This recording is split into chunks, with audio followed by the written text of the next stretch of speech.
Hello and welcome to this pit stop for Passing Through Petra, a game designed by Alex Kevern and published by Renegade Games Studios. In Passing Through Petra, each of the players is racing to be the trader to get their 9 influence cubes into play the quickest, and whoever does it first will be the winner of the game. The actions are carried out on this little grid here, and you take your trader and you're going to move it in one of the cardinal directions, and the direction you move it in dictates what action you take. If you're hard up against one of the sides, you can't move in that direction, you cannot take that action.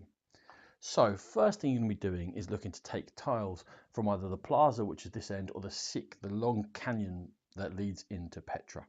When you move towards the plaza action, you can take 2 tiles from this end, and they're going to get added into your particular board over here. Now when you add market tiles, you push them in from the left hand side and they push other tiles off on the right hand side. And those tiles which you've pushed off get put up to the top and become settlements, which are then available for you to trade with. If you come in this direction here, this is the Seek. We have to refill this, and when you go to the Seek, you're going to be able to take 1 tile from inside the canyon area as opposed to the 2 from the plaza area. And when you wish to take one of those, exactly the same way as last time, you simply take one, you're going to refill from the bag, and then you place it on the left hand side and push your other tiles out to the right. Now why are we doing this? It's a good question. When you go back over this way, you're going to be going to the market, and that's when you can initiate a trade.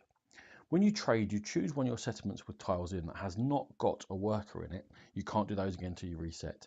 And you look where they want to trade with. So in this case, I'm going to take my China market, and they wish to trade with India. Now to do this trade, I simply count the number of China markers and the number of markers in my lineup that they wish to trade with. So it's 4 by 4. That gives me 16 moves on the China influence track. Now there are 1 for each of the 4 main locations, and also there's a local trading down here. All these act in a similar way. As you move around, there's a reset spot. Now it happens to be here that you flip over on each of them and you show cube side up, meaning that this disc is now eligible to place influence down. I've taken one of my moves, I'm on a bonus space.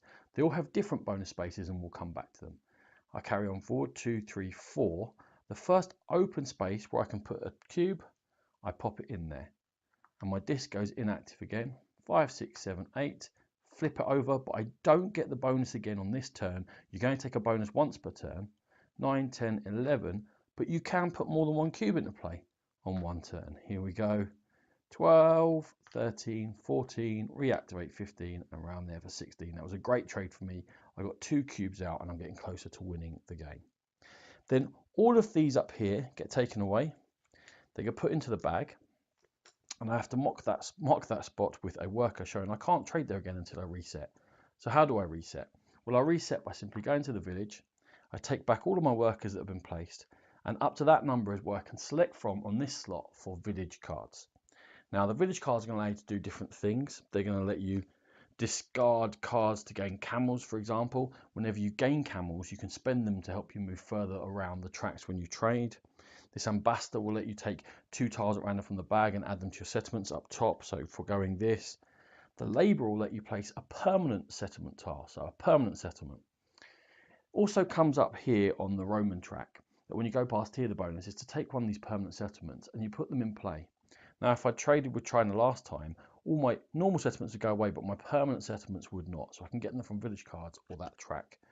Or you can have nomads that will count as extra tiles when you're doing a trade action. We've gone through 2 of the bonuses. The other bonuses are when you trade in Egypt, you get an extra market space, and straight away you're going to now to have 7 tiles down there in your lineup. You take a random one to fill it up. And here in India, when you trade in India, you take a gold trade. Now the gold trader stays in there and acts as a wild all the way along and will multiply whenever you're doing a trade. However, when they get to the very end and they drop off, you don't get to keep them, they don't go up. They simply drop off the end and go back into the stock. Now those are 4 of the areas you can trade in and place your influence cubes. There are local trades you can do which move you around this track down here. They don't directly get you influence cubes, they get you camels every time you go over one of these, and again you spend them to move further around tracks, or they get you influence cards. Now that's the second way you can put your influence cubes out. Influence cards have got requirements that you might need in order to put them out. So this one, for example, tells me if I've got a building or a permanent settlement in Rome and a building or a permanent permanent settlement in China, I've done this card and I have already placed a building down here, which was the benefit from China. And I have got a Chinese permanent settlement, so I can immediately place a cube on there, and that's helping me win. This one tells me if I've balanced off my cubes in certain areas, or if I've got a minimum number of areas, cubes in an area. For example, I've got more than 3 here in China. Again, one of my cubes can go on that influence card, and I'm getting closer to winning the game. The game will end when any player has played all of their 9 cubes, and whoever's done that will be the most influence trader and win the game off Passing Through Petra. This has been a Game Pit Stop. For more videos like this, check out our YouTube channel. For more in-depth coverage of games, please find the Game Pit podcast. Thank you.